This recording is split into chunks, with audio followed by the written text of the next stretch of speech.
En una entrevista reciente, el cardenal Robert Sarah volvió a hablar, y lo hizo con esa voz que los verdaderos católicos reconocen inmediatamente. La voz de un pastor, de un padre, de alguien que no tiene miedo de la verdad. Y entonces surge espontáneamente la pregunta, ¿no debería ser el Papa el que hablara así? Escúchalo hasta el final, porque en un mundo cambiante, todavía hay quienes hablan como profetas. El 13 de octubre, el cardenal Robert Sarah volvió a hacerse oír con la fuerza que le caracteriza en el canal de televisión La Tribune Chrétienne. La ocasión fue una entrevista de amplio alcance que, en tan solo unas horas, desató el debate en círculos eclesiásticos y mediáticos. El prelado guineano, ex prefecto del culto divino bajo los pontificados de Benedicto XVI y Francisco, habló sin vacilaciones del desorden espiritual que afecta a la Iglesia contemporánea, denunciando una fe cada vez más mundana y una liturgia transformada en un campo de batalla. En el centro de la entrevista, el cardenal Robert Sarah abordó con contundencia el tema que más divide al mundo católico actual: la liturgia. Sus palabras fueron un claro golpe a la fragmentación interna de la Iglesia, donde los ritos antiguos y modernos a menudo se contraponen como símbolos ideológicos. Hemos transformado la misa en un campo de batalla, afirmó con amargura, denunciando la tendencia a reducir el misterio eucarístico a una cuestión de bandos.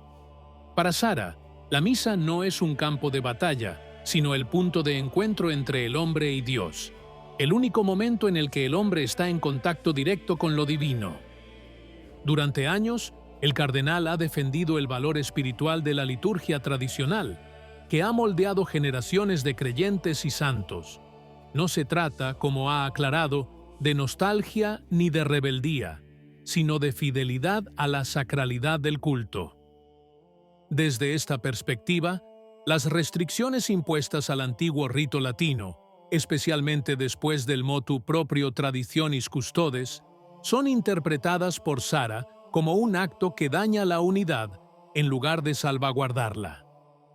Según él, prohibir aquello que ha alimentado la fe durante siglos significa privar a muchos creyentes del lenguaje espiritual con el que reconocen la presencia de Dios.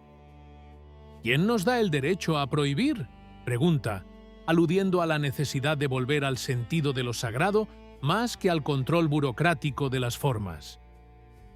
No es casualidad que en sus palabras surja una revelación sorprendente. El cardenal habló personalmente con el Papa, expresándole su esperanza de una revisión de las normas que limitan la celebración de la misa tradicional.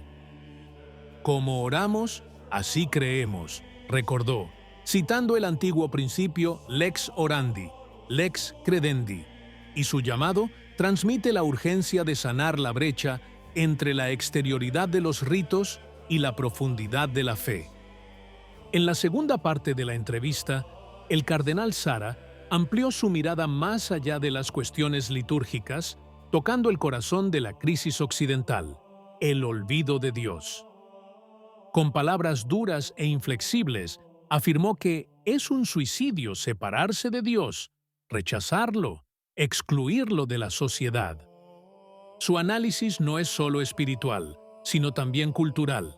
Según el cardenal, las naciones que borran a Dios del discurso público terminan disolviendo sus propios fundamentos morales, cayendo presas de un relativismo que confunde el bien con la utilidad y la libertad con el egoísmo.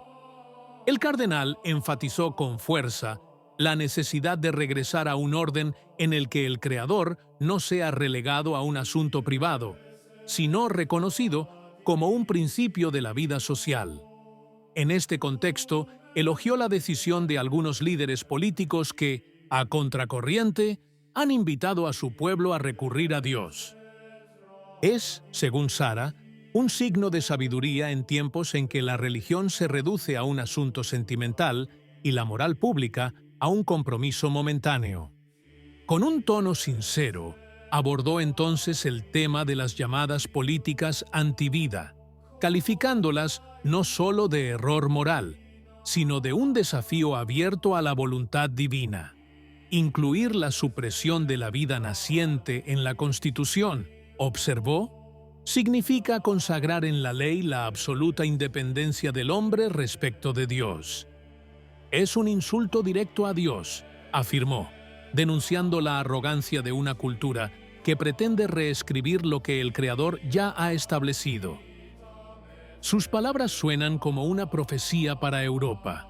Cuando la ley va contra la vida, ya no defiende la libertad, sino que la niega en su raíz.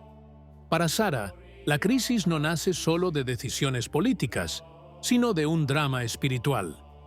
El hombre moderno ha dejado de arrodillarse. Este es el verdadero núcleo de su mensaje.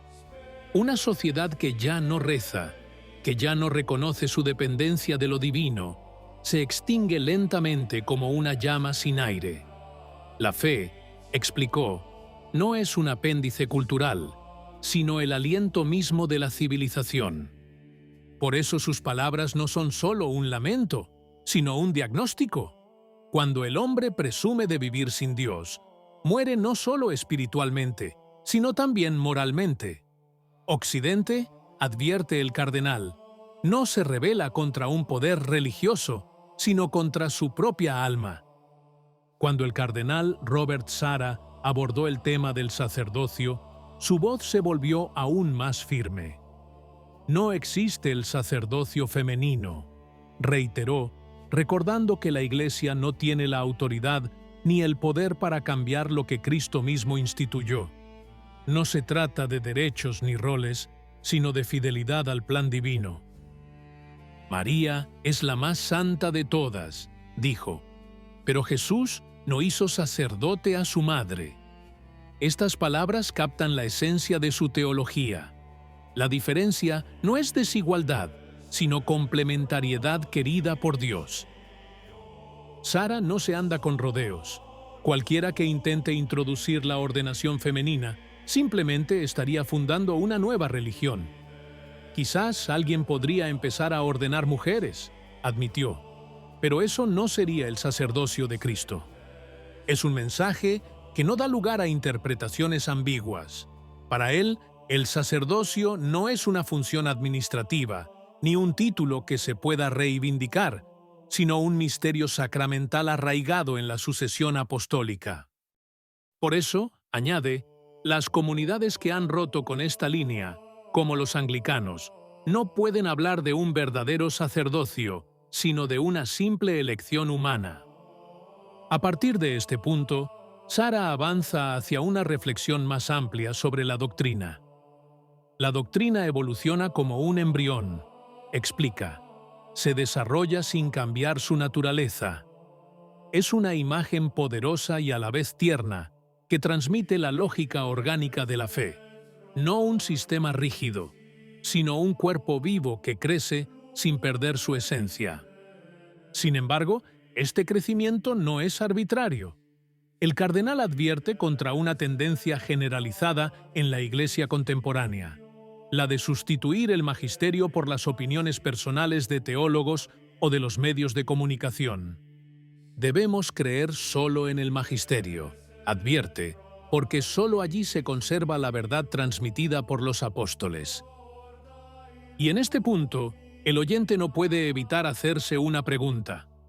Ante tanta claridad, ante esta voz que habla con dulzura pero sin miedo, que llama a las cosas por su nombre sin buscar aplausos, es natural preguntar, ¿no es así como debería hablar un papa? Con palabras que no ofendan, sino que estremezcan, con una firmeza que no divida, sino que guíe, con la libertad de quien solo teme a Dios y no al juicio del mundo. Sara no reivindica nada para sí, pero su modo de hablar, directo, profundo, libre, deja entrever lo que muchos fieles buscan. Un pastor que no se esconda detrás de comunicados de prensa, sino que se atreva a decir la verdad como un servicio, no como un desafío. Tal vez, en última instancia, su mensaje sea este. No es necesario cambiar la Iglesia para salvarla. Lo único que se necesita es que sus pastores recuperen su voz. Y así, la pregunta queda suspendida, entre el respeto y la esperanza.